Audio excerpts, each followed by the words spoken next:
Drake has discovered the hard way that Kendrick Lamar is no joke when it comes to feuds, because Kendrick might be the pettiest rapper alive, winning not 1, not 2, but 5 Grammys for his Drake diss track. Not Like Us already humiliated Drake enough, but Kendrick took it further by performing that very song at the Super Bowl. That's not all. He even brought Serena Williams on stage to do the dance while he tore into Drake, leaving the entire audience stunned. However, Drake definitely wasn't pleased to see Kendrick bring his ex on stage, and he completely lost it, declaring their rivalry back on. Will he rush into the studio to unleash another diss track? People are wondering if he can reclaim his pride after such a public humiliation. And how did Kendrick convince Serena to turn on Drake? Let's uncover the details. To be honest, it wasn't too hard for Kendrick to get Serena on stage, because rumor has it she seriously can't stand Drake.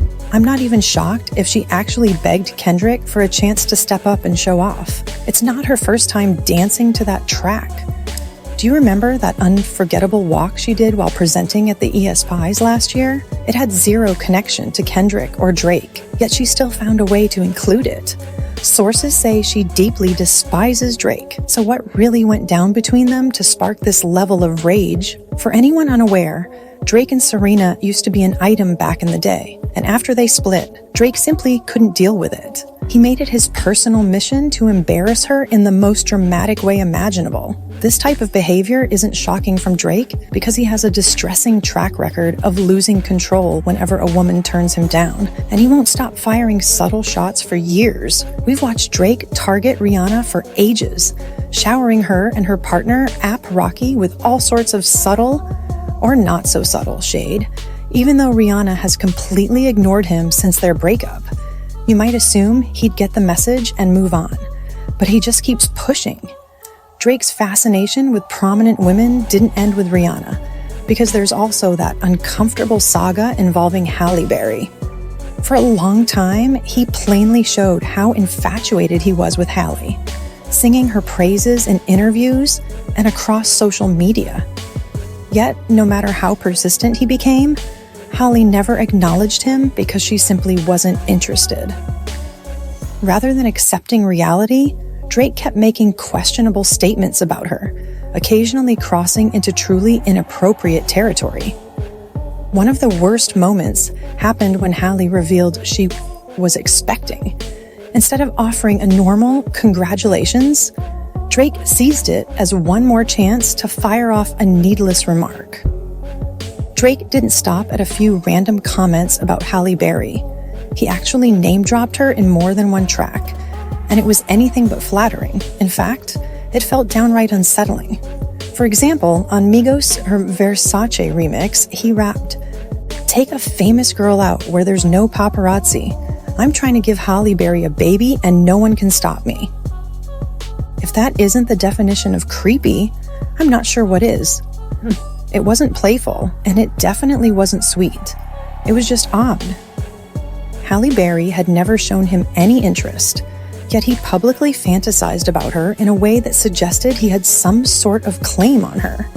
Things got even more bizarre when Drake chose an old photo of Halle getting slimed at the 2012 Nickelodeon Kids Choice Awards for his Slime You Out single cover, featured on his For All the Dogs album. Instead of picking something more fitting, he went with that throwback shot, causing quite a stir. Social media erupted with shock, accusing him of crossing the line once again. What made the situation even more peculiar is that Drake had actually asked Halle if he could use her photo beforehand, and she said no. Yet he still went ahead and used it, which felt very odd. But let's be real. It's typical Drake behavior, right? Unsurprisingly, he pulled the same stunt with Serena Williams, which explains why she truly dislikes him. He seems to struggle with women who move on, and Serena definitely has. She's now married and has 2 children, which seems to have pushed Drake's frustration even further. But what exactly did he do or say about Serena? Last year, Drake surprised everyone by dropping an enormous 100-gigabyte stash of files on a mysterious site called 100gigs.org. How did he announce it?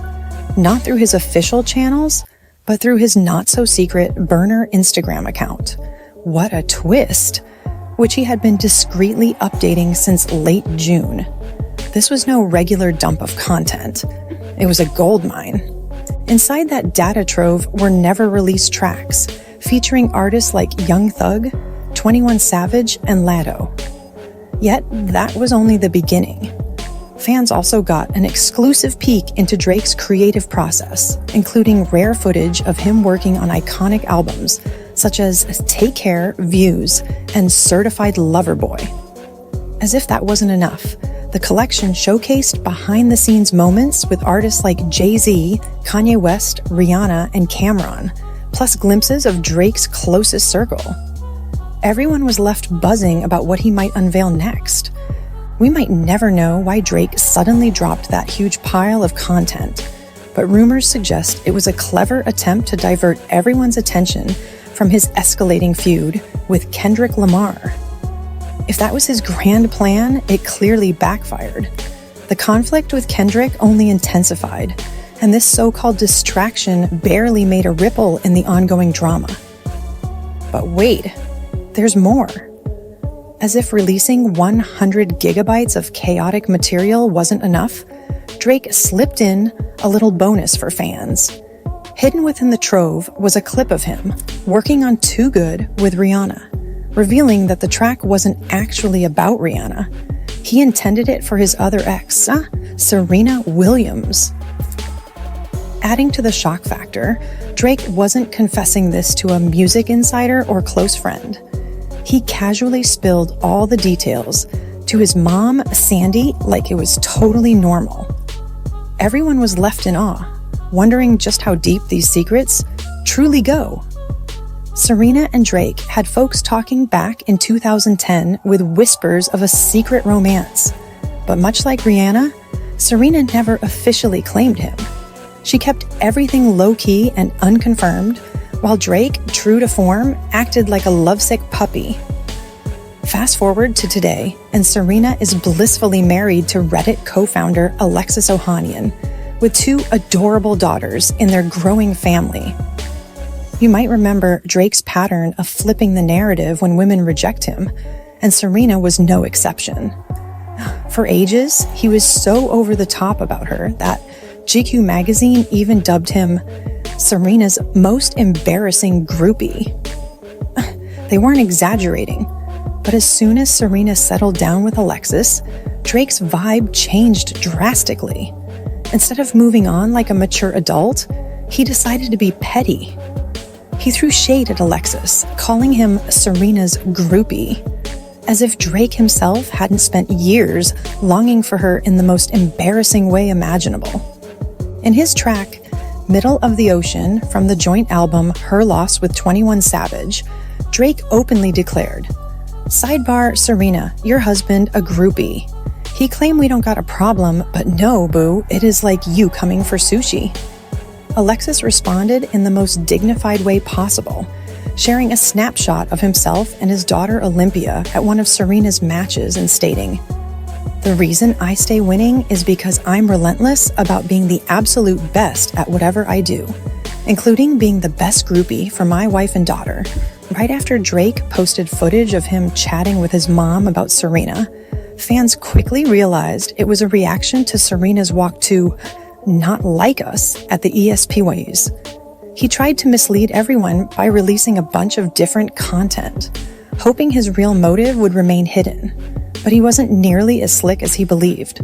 Viewers pieced it all together in no time. Serena was too classy to respond directly, but she certainly got even at the Super Bowl by strutting her stuff on stage. The wildest part is that she didn't earn a single dime for her appearance, as artists usually don't get paid for performing at the big game. She evidently did it just to spite Drake, which is a daring statement indeed. It goes without saying that Drake wasn't happy about Kendrick and Serena joining forces. Right after the Super Bowl, during a show in Melbourne, he swapped some lyrics in Knife Talk, rapping "Beef is live. Spoiler alert, I never die." Drake is undoubtedly fuming about this. And who can blame him? Kendrick and Serena really put him on blast. Did Kendrick cross a line by dragging Serena into his beef with Drake, or was it perfectly fair? Feel free to share your thoughts and keep watching for even more juicy details.